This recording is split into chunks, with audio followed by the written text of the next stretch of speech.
Қайырлы таң болсын, қадірлі ағайын. Таңертең ерте тұрып триатлон паркіне жүгіруге келдік. Бұл жақта тамаша өзгертіп, реттеп жасап қойған екен. Біраз уақыт болды ғой. Қаншама адамдар бұл жақта жұмыс жасап еңбек етіп, есілдің жағасын әспеттеп әдемілеп жатқанына, соның бір нәтижесі қазір осылай болған екен. Түнде бұл жер мүлдем ғажап керемет болады дейді. Жап-жарық болып жарқырап тұрады екен.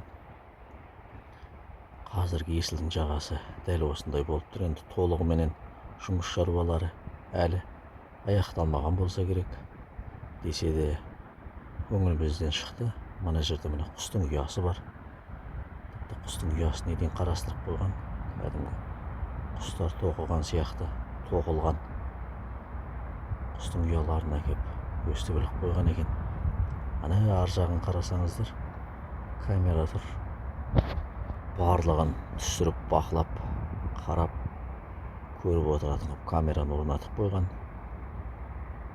Ар жағы көпір ғой енді, мост. Келіп, таза ауа жұтып, таңертең ерте кеп жүрсеңіздер, бұл жақта керемет енді. Бұның ар жағында да жаяу жүргінші тағы бір жолы бар. Онымен де жүруге болады. Кругтың ішіндегі круг қой ал. Бұл қысқарақ, бұл сырт жағында сәл кеңірек.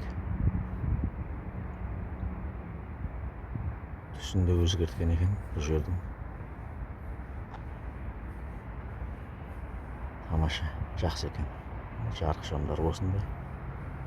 Бұйырса көктемде, жазда есілдің жиегі бұдан да керемет болып құлпырып гүлденетін шығар енді.